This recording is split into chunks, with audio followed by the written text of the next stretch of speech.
StrayAllDay.com. You're now tuned into the show where you learn the discipline to show up day after day to do the work, the confidence to put yourself out there boldly and authentically, and the mental toughness to continue showing up, doing the work, putting yourself out there, even when the success you've expected to achieve has yet to be achieved. And on top of all this, you get a huge dose of personal initiative. That is the go-getter energy that moves any one of us, including yourself, to go and make things happen instead of wait for things to happen. And then we put all this together into a series of frameworks, approaches, insights, strategies, and techniques all underneath the umbrella of one unifying philosophy that is called Work on Your Game. My name is Dre Baldwin, also known as Dre All Day, and welcome to the show. And today's topic is, we are on part 5 of our what will be a 7-part series. Everything that you believe about marketing is wrong. Before we get into this, let me remind you, daily motivation text is sent out every single day for everyone in my text community. My number is 305-384-6894. At least everybody who opts in. Also, the Monday motivation every week, guaranteed to do the same thing. Again, text me at my number. Once you text me, we will let you know what your options are, and we can take it from there. If you do not get an immediate response, again, we're still working out some tech issues, which hopefully will be worked out by the time this episode comes out. I'll record so far ahead, who knows? Maybe it will be, maybe it won't be, but it will get eventually fixed. So trust me, it will work at some point in 2024. The text will work. It may be working by the time you hear this. So just text that number. You get a response, it's working. You don't get a response, it's not working. But we will catch up and we'll make up for lost time. Secondly, Work on Your Game University. That is a place where we do all of our coaching. That's the only place I coach anybody. If you would like to have me as your coach, you go to workonyourgameuniversity.com. If you would like to get access to all of our frameworks around these things, mindset, strategy, systems, and accountability, go to workonyourgameuniversity.com. You're not quite sure what you're doing in your business, but you know you want to do something, but you don't feel like that something is happening right now. Go to workonyourgameuniversity.com. You have no idea about anything in your life. Go to workonyourgameuniversity.com. That link is down below in the description. With that out the way, let's get into this topic, which is everything you believe about marketing is wrong. We're picking up on these false beliefs that people have. We're on number 13 in our series. So we've passed the halfway point. Number 13, marketing is all about new customers and new prospects. Not all the time. Marketing is about new customers and new prospects. This is a false belief because this is not always true. Now, while you do want to be bringing in fresh blood and new eyeballs to your stuff consistently, I'm not saying don't bring in new people. Marketing is not just about the new people. You can't forget about the people who are already on the inside with you, and the fact that you must continually market to people who have already connected with you, even after they have already shown interest, even if they have already given you money. You must still market to them. I cannot emphasize this point strongly enough. You must continue to market to people even after that you have already got them into your world. In the service business world, we call this servicing the account. You must service the account. Any of you know why the United States of America is called the United States of America instead of the United States of Columbus? Because, according to the textbooks that we used to have back in the day, we were always taught that Christopher Columbus, quote unquote, discovered America. Now, that didn't quite ever make sense because the stories also told us that when he got to America, there were already people here. So how did you discover something that already existed? But technically, what Columbus did do was he brought the concept or the idea, the belief that there was land over here. He brought it to the Europeans who otherwise did not know that there was land here. So while there were Native Americans, they didn't really discover it either. Maybe if they were native, that means they just showed up there somehow, some way, right? And Columbus discovered it, quote unquote, for the rest of the world who otherwise didn't know that it existed. But that's not the point that I'm here to discuss. Why is it not called the United States of Columbus? Being that he was credited with discovering it for so long before people started, coming up with other, or putting out, let's say, other versions of what happened. Why didn't they just name it after Columbus? Shouldn't it be called the United States of Columbus since he's the one who found it? The reason why it didn't end up that way, and it was actually named after a guy by the name of Amerigo Vespucci. That's why it's called America. It was named after this guy named Amerigo, who was, for the most part, he was a map maker. And he created a map.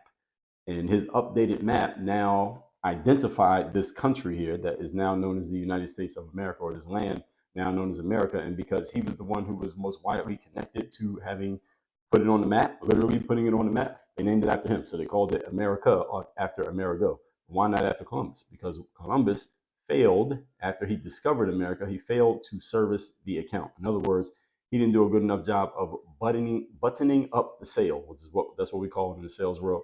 Buttoning up the sale, that maybe you get the agreement, but you got to make sure you tie everything down, button everything down, and don't let the deal come undone. Columbus allowed the deal to come undone to the point that the country didn't get named after him. Now, there are plenty of Columbuses out there, right? There's Columbus, Ohio, and there are small towns called Columbus, probably in every state in the United States. There are statues for Columbus. There are schools named after Columbus, all these things, streets named after him and everything. And I know some people are kind of trying to destroy those these days because he was they had this idea that he was just this bad guy and all that. But anyway, the whole point is, the country's not named after him because he didn't focus on the customer he already had. He was trying to focus on other stuff, and he didn't tie down the sale in front of him. You need to do this in marketing. People who are already in your world must still be marketed to. Those of you who are on my email list, how often do you hear from me? And I know that a lot of people on my email list have heard from me before. They bought from me before. I'm still marketing to you. I'm not just out running around looking for the new people. I'm focused on the people who are already there. Because remember, folks, in business, the second dollar is the easiest dollar to acquire in business. First dollar is infinitely harder than the second dollar. The first dollar is getting someone who has never paid you money to pay you money. That's called the first dollar. Getting someone who has already paid you money to pay you more money is called the second dollar, and it is infinitely easier than the first because that person, the second dollar person, already knows you, likes you, trusts you, and has had an experience with you that was positive. That's why they're considering the second dollar. So you will make much more money focusing on dollar number two than you will focusing on dollar number one. And any of you who you do your business by, you have a clear acquisition cost. Here's how much money I have to spend on ads in order to acquire one customer. You can look at your own data and see that it costs a lot more money to acquire a new customer than it does to sell to a prior or already existing customer. All right, so you got to make sure that your marketing is targeted not just towards the new folks, but also the old folks, if you want to call them that. People who are already in, people who have already bought in. Do not neglect these people because then you're going to find yourself going after the most expensive customer you can get, which is the new one, because you don't have any old ones anymore because they're coming and leaving. You don't want churn. You want them to come in, stay, and you just keep expanding the people coming in and staying because you're serving the people who stay so well that they want to stay. Okay? Just because someone bought from you last week does not mean they will buy from you again this week or this year. I mean, think about it yourself as a consumer. How many different marketing messages do you get hit with every single day? Probably more than you can count. Now, how many different people do you buy from, even when you have found something that you like? Don't you try other stuff? Right, how many of you have bought more than one thing in the same genre from different companies and different people? So if you're into personal development, how many of you only read personal development books by one author and you don't read anything else by anybody else, only from that one person? Most of you don't do that. Let's read what this guy has to say. Let's see what this woman has to say. Let's see what they have to say. You'll try other things out. Just because you buy, and doesn't mean you won't buy again from one person, but doesn't mean that's the only person you're going to buy from. Okay, so the customer, the client and with a practitioner relationship or customer company relationship is not a monogamous relationship. All right, the company is selling to more than one person and the customer is buying from more than one person. This is the economy. It's the reason why we have an economy, because we have the circulation of the dollar. It's going around and around and around to different people at different times. So your clients and customers are doing the same thing you're doing. So do not get complacent and assume that just because someone has already bought from you, that they're going to buy from you again. They may keep buying from you, but only if you keep marketing to them, because you understand that they have options and they can leave you just as easily as they found you. Point number 14. We're talking here today, and we're on part 5 of our what will be a 7-part series. Everything you believe about marketing is wrong. Number 14. Word of mouth happens naturally. This is a falsehood. Many marketers and salespeople and entrepreneurs believe that word of mouth is just something that happens. This is why many marketers and salespeople and entrepreneurs don't do anything to generate word of mouth, because they never considered that there are things you can do to generate word of mouth. And I'm going to help you out right now. Word of mouth, folks, can happen on its own. I'm not saying it's impossible. It is possible that if you have clients and customers and you give them a great experience and they love the product and the outcomes they're getting from it, that they will, on their own volition, go to one of their friends or family members and say, man, this person over here is great. You got to go buy from them. You got to go sign up with them, whatever it is. That can happen manually. Okay? But I think we would all be happy when it does happen without you having to do anything, right? That you would just sit around and people just spread the word about you and you don't have to do anything. Your own customers are your best marketers. That would be great. However, you can manufacture word of mouth conversations about you by doing things that cause and force people to talk about you. You say it again, you can manufacture word of mouth by doing things that cause and force people to talk about you. This is simple deductive reasoning. Let me explain what I mean. How do you get somebody to talk about you? If you wanted someone to talk about you, what would you do? You probably want to do something that makes them want to talk about you. Now, what could that be? We talked about this a little bit in the last entry of this series. Why did so many people show up to the Jake Paul fight or the Floyd Mayweather fight or the Conor McGregor fight to see them lose? Because those guys did things that stirred up the audience and got them excited in a negative way to see them lose. And those people paid money for a ticket just to come to the fight, just to watch them possibly get beat. And often, again, left disappointed. So that's one thing you could do, is stir up people's emotions, positive or negative, will draw their attention. And when you have someone's attention, you are now eligible to get their money. All right, so this is why you got to strategize in marketing. All right, you have to do something that gets people talking about you, and this is why strategy matters. Because the answer to this question, how can I get people to talk about me, will help you do things that actually get people to talk about you. Key word here, when I say generating conversation, key word is generating. You have to generate the conversation. Generation is not a natural occurrence. All right, things don't just naturally generate new stuff. They generate because they're doing it on purpose. You want to have more customers, more clients, more money in your business, you must be conscious and intentional about it. Don't just hope that it's going to happen.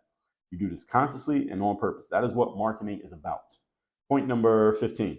Today we are talking on we are part 5 rather, of our, what will be a 7-part series. Everything you believe about marketing is wrong.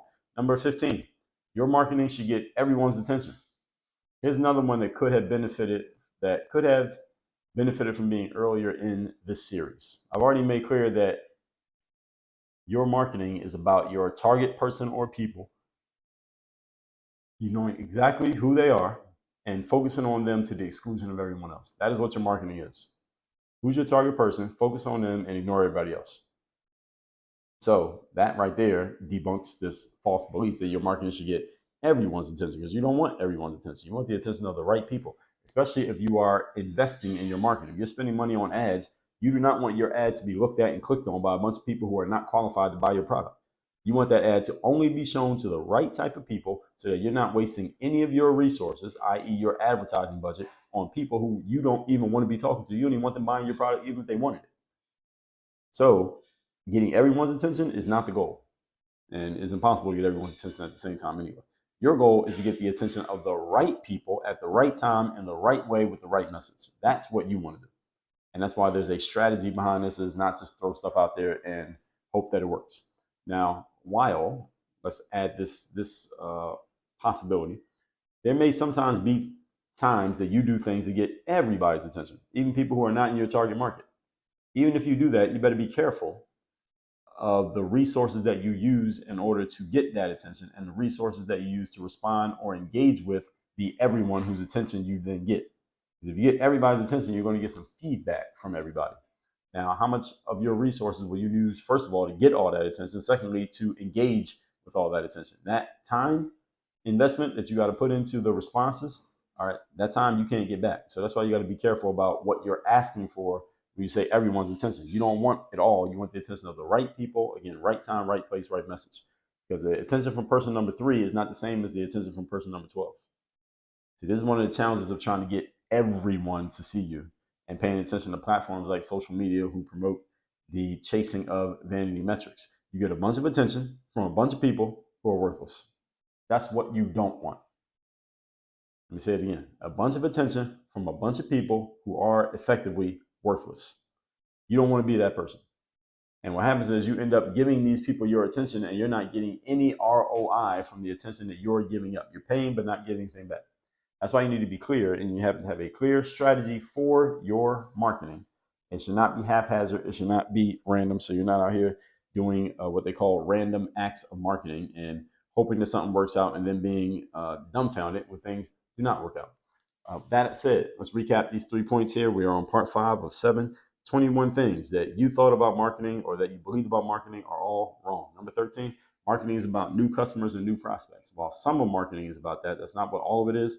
In marketing, you also want to give just as much, if not more, of your resources to the people who are already in your world. They have already bought, they've already paid, they've already signed, sealed, delivered. You keep giving them attention because the second dollar is infinitely easier than the first dollar. Number 14, word of mouth happens naturally.